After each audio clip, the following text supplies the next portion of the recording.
လေးလာနေတယ်ကွာဘယ်နဲ့ဖြစ်သွားတချို့ပြောတယ်မလားဆရာတော်တွေခေါ်မှာအတိလိုလေးပဲတဲ့တရားတိလိုလေးပဲငါနှစ်ခါတော့မှရှိတယ်ရေးတဲ့ဆရာတော်မတိနဲ့ခက်တိဖို့အဲ့ဒါတော့ကဲပြဆွနေကြည့်ပါခုကာလာတော့မှလွတ်နေတဲ့နေဗန်ကိုမင်းပြစ္ဆုတ်မှရှိတယ်ဆိုရင်ငါမဆွေးနေပါကျွန်တော်ပြစ္ဆုတ်မှမရှိတယ်လို့ပြောပါနိဗ္ဗာန်မှာရှိတယ်ဆိုလို့နိဗ္ဗာန်ခန္ဓာမှာပဲရှိတယ်ခန္ဓာကတကားဝပဲလေဒီပေါ်မှာမှယုံနဲ့နံကွဲဝါးပြီးမှအဲ့ဒီဟာကိုနိဗ္ဗာန်ကိုနံကိုလိုကြီးတက်ရှာကျွန်တော်တို့နိဗ္ဗာန်ကိုအဲ့လိုကြည့်ပြီးတော့ဟိုဖြစ်တာလည်းမဟုတ်ဘူးဒီခန္ဓာမှာကြည့်ပြီးတော့မှခန္ဓာရဲ့ယုံရဲ့နံရဲ့ပြည့်ဟိုကွဲဝါးလုံးဝတည်သွားပြီးတော့မှနိဗ္ဗာန်ပြစ္ဆုတ်ပံမှာလည်းမဟုတ်ဘူးအနာဂတ်မှာလည်းမဟုတ်ဘူးအတိတ်မှာရှိတယ်လို့ဟမ်ခန္ဓာမှာရှိတယ်ခန္ဓာမှာရှိတယ်လေခန္ဓာရဲ့အတုတကအဲ့ခန္ဓာရဲ့ဖြစ်ပြက်တွေကအဲ့ပေါ်မှာမှမူပြီးတော့ဟုတ်လေခန္ဓာမရှိတော့မင်းဘယ်လိုလုပ်ဖော်ထုတ်နေနိဗ္ဗာန်ယူဟမ်ဘယ်လိုလုပ်ဖော်ထုတ်ဟောဒီခန္ဓာအဲ့တကားတွေဖွင့်မှအဲ့လိုတွေခွာမှဒီယုံနဲ့သဘောတဘာဝတွေပုံနေပြီးတော့မှအဲ့ဒီတိမှလေအဲ့ဒီမင်းတည်းထိုင်နေလို့ရမှာလားအခုဒီပ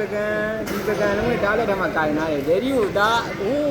ဒါတို့တရား6ပါးနဲ့ပြမလို့ဒေဒီမမြင်ရတော့ဘူးမမြင်ရသေးဘူးအဲ့ဒီဘာလို့မလဲမြင်အောင်အဲ့မြင်အောင်ဒီခန္ဓာမှာခန္ဓာတကားအဲ့ဒီဥစ္စာကိုအရင်ဖွင့်မှရမှာဘာနဲ့ဖွင့်လဲလို့ဝိပဿနာနဲ့တတိနဲ့ဖွင့်တာလေတတိနဲ့ဖွင့်တာလေအဲ့ဒါလည်းကြည့်ဟမ်ဝရိယလည်းပါတယ်လေအဲ့ဘုဇေ9ပါးတော့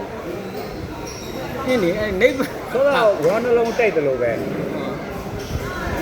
မီးမထွက်ဘူးအဲ့ဝရိယစိုက်အဲ့နိဗ္ဗာန်ကိုရဖို့လေတရားဝရိယဒိဋ္ဌမာတိပညာအဲ့ဘုံ၅ပါးကိုတစ်ခါတင်လိုက်မှအဲ့ဒါတွေပြီးမှနိဗ္ဗာန်ဖြတ်တယ်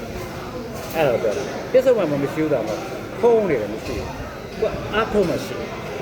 အာထုံးကနိဗ္ဗာန်ပေါ်တယ်ဒါပေမဲ့ဟိုဒီသွတ်ပြတဲ့ဟိုအဲ့ကိုစူးစိုက်လို့တဲ့တက်တည်တဲ့ရဟန်းဆိုတွေ့လာဖေကတိတယ်လေသူရဟန်းသာရှင်ဆိုတာတိတယ်လောကတိညာပါဖေကရောင်ကြွယ်လွတ်လိုက်တာလို့ပဲသူသတိပေးလိုက်တာအဝေးကနေတော့သတိပေးတဲ့ခါကွာအတိတရားဝင်လာဘုန်းကြီးမတော်ချက်ချင်းတစ်ခါတည်းကျင့်လိုက်တယ်အဲ့ဒီတော့ပဲပြစ္ဆုတ်မှမရှိဘူးလေအဲ့တော့ကျင့်နေမှဖြစ်တယ်အဲကြောင့်ကာလဝိမုဆိုတာအတိတ်ပြစ္ဆုတ်မှအနာဂတ်မှာကာလသုံးကလွတ်နေတဲ့နိဗ္ဗာန်နိဗ္ဗာန်သဘောပါလားအာယုံပဲနိဗ္ဗာန်သဘောအာယုံပဲအမြတ်မှတ်တာနိဗ္ဗာန်အကောင်တိုင်းမဟုတ်ဘူးအာယုံလေးပဲအဲကြောင့်မြတ်တမသင်္ကပ္ပတို့တမဒိဋ္ဌိဆိုတာအဲ့မှန်နဲ့တွေးဖြစ်မှာနိဗ္ဗာန်ဆိုပြမတွေးလို့မရဘူးမှားတဲ့တွေးဆိုတော့မရဘူးမှန်နဲ့တွေးမှာတမဒိဋ္ဌိတမသင်္ကပ္ပအဲတမသင်္ကပ္ပအတွေးမှန်မှမေတ္တမဒိဋ္ဌိပညာရ